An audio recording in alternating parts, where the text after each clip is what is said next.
नमस्कार विद्यार्थियों, मैं प्रीति जैन, प्रवक्ता Adinath college of education Maharra Lalitpur.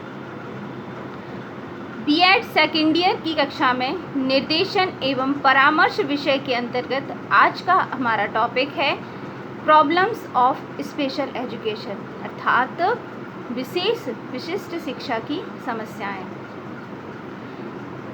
विशिष्टता रखने वाले जो बालक हैं, विशेष शिक्षा के आदर्श एवं उद्देश्य दोनों समान ही रूप से होते हैं, अर्थात चाहे वह विशिष्ट शिक्षा के उद्देश्य हों या सामान्य शिक्षा के उद्देश्य हों, दोनों अधिकांशतः एक समान ही होते हैं।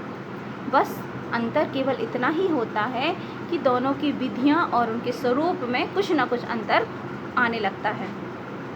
विशेष शिक्षा विशिष्ट बालकों की विशिष्ट योग्यताएं और उनकी क्षमताओं के अनुरूप होती है, अतः विशिष्ट बालकों को शिक्षा में शिक्षण, प्रशिक्षण, मार्गदर्शन की विशिष्टता, विधियां एवं तकनीकों का प्रयोग किया जाता है। अर्थात जो सामान्य बालकों में शिक्षा का प्रयोग किया जाता है, बस इस विशिष्ट बालकों में प्रशिक्षण देते समय कुछ विशिष्ट तकनीकी का प्रयोग किया जाता है। विशेष शिक्षा की कुछ समस्याएं हैं जिनका आज हम अध्ययन करते हैं। तो पहली समस्या है विशिष्ट बालकों को समझने की समस्या। तो किसी भी बालक को शिक्षा प्रदान करने से पहले उसके व्यक्तित्व को समझना बहुत अधिक आवश्यक हो जाता है, अर्थात उसकी क्या पर्सनालिटी क्या है। विशिष्टता तो मुझे समझ में आ गई कि इसके अंतर्गत यह विशिष्टता है, लेकिन उसका व्यक्तित्व कैसा है, इस बात को समझना भी हमारे लिए बहुत अधिक आवश्यक होता है। यह विशिष्ट बालकों के लिए तो अत्यंत आवश्यक है, क्योंकि विशिष्ट बालक की विशेषताएं साधारण बालकों की तुलना में अधिक तीव्र व विचित्र होती हैं। साधारण बालक जो एक साधारण गति से सीखता है, सभी की समान होता है, लेकिन विशिष्ट बालक में किसी एक चीज़ की कमी या अधिकता के कारण उनकी जो सीखने की क्षमता होती है वह तीव्र और विचित्र तरीके की होती है। वह किसी भी विषय वस्तु को अपने अनुसार कुछ अलग ही तरीके से सीखते हैं। विशिष्ट बालकों के व्यक्तित्व के विषय में पूर्ण जानकारी एवं समझ शिक्षकों के लिए विशिष्ट बालकों के शिक्षण एवं प्रशिक्षण की प्रक्रिया को सरल, प्रगतिशील एवं रुचिकर बना देती है। अर्थात शिक्षक को जब वह विशिष्ट शिक्षा प्राप्त करता है, तब शिक्षक के लिए उस विशिष्ट बालक को किस तरीके से जानकारी देना है या ज्ञान देना है या हमें शिक्षण देना है, तो जब उस बालक के बारे में संपूर्ण जानकारी हो जाए, तब हमें शिक्षण और प्रशिक्षण देने में आसानी हो जाती है। दूसरा आता है औपचारिक शिक्षा की समस्या। विशिष्ट बालकों को भी सामान्य बालकों की तरह ही औपचारिक अर्थात फॉर्मल एजुकेशन देना बहुत अधिक आवश्यक होता है।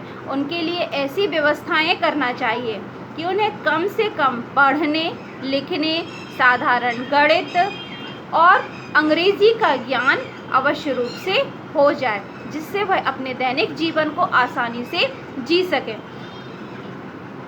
आधुनिक शैक्षिक तकनीक ने ऐसी विधियों, तकनीक एवं उपकरणों का आविष्कार किया है जिनकी सहायता से विकलांग बच्चों को भी औपचारिक शिक्षा दी जा रही है, जिनकी सहायता से विकलांग बच्चे भी आसानी से शिक्षा ग्रहण कर पा रहे हैं।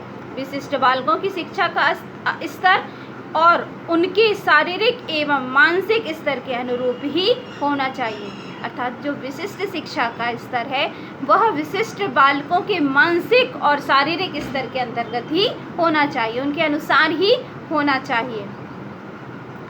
क्योंकि व्यक्तिगत भिन्नताएं यदि देखी जाएं, तो जिस तरीके से साधारण बालकों में व्यक्तिगत भिन्नताएं होती हैं, उसी तरीके से विशिष्ट बालकों में भी व्यक्तिगत भिन्नताएं होती हैं। तो उनकी भिन्नताओं को ध्यान में रखते हुए हमें शिक्षा देना चाहिए।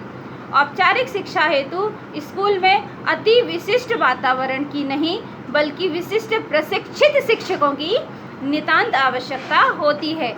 अर्थात जो विद्यालय का वातावरण है वह केवल विशिष्ट नहीं, अपितु ऐसे विशिष्ट बालकों को शिक्षा देने के लिए प्रशिक्षित शिक्षक, ऐसे शिक्षक जो ट्रेंड टीचर्स हैं, जिन्हें विशिष्ट एजुकेशन का, स्पेशल एजुकेशन का नॉलेज है, हमें किस तरीके से बालकों को पढ़ाना चाहिए, इन सभी चीज़ों को अनुभवी शिक्षक का होना बहुत अधिक आवश्यक होता है। इसके पश्चात आता है व्यावसायिक प्रशिक्षण। हमारी शिक्षा का एक सबसे महत्वपूर्ण पार्ट होता है कि हम ऐसी शिक्षा ग्रहण करें जो हमें आने वाले भविष्य में हम क्या व्यवसाय कर सकें, इस बात का हमें डिसीज़न लेने में, इस बात का निर्णय लेने में हमें किसी भी प्रकार की हानि ना हो या हमें किसी भी प्रकार की परेशानी ना हो। तो विशिष्ट बालकों के लिए व्यावसायिक प्रशिक्षण भी आवश्यक है, किंतु ये विशेष शिक्षा का एकमात्र उद्देश्य नहीं होना चाहिए कि विकलांग बालकों को रोजगारपरक काम धंधों में प्रशिक्षित करने की भी व्यवस्था होना चाहिए, जैसे कि संगीत की शिक्षा, टाइपिंग की शिक्षा, कताई, बुनाई, सिलाई, कढ़ाई या पाक विद्या की शिक्षा उन्हें देना चाहिए। इन सभी विषयों में उन्हें प्रशिक्षित करना चाहिए या समय के अनुसार जो भी बालक सीख सके उसे उसकी शिक्षा भी उसे देना चाहिए। विकलांग बालकों की एक अच्छी बात होती है कि वह अपनी योग्यता व क्षमता के अनुसार ऐसे कुछ कार्य सीख लेते हैं जिससे वह अपने ऊपर आत्मनिर्भर बन सकें और जिसके कारण उन्हें इस समाज में हीनता की भावना का सामना ना करना पड़े। उन्हें वह अपने आत्मविश्वास और आत्मसुरक्षा की भावना को जागृत करने के लिए उन्हें व्यावसायिक शिक्षा देना भी बहुत अधिक आवश्यक होती है, और जिसके कारण जब वह व्यावसायिक शिक्षा के माध्यम से अपने आने वाले भविष्य में, अपने आने वाले जीवन में स्वयं पर निर्भर होते हैं और वह स्वयं की सुरक्षा कर पाते हैं, जिससे उनका जीवन आनंदमय व्यतीत होने लगता है। तो इन समस्याओं को देखते हुए और उनका निराकरण करते हुए हमें विशिष्ट बालकों की शिक्षा का ध्यान रखना चाहिए। धन्यवाद।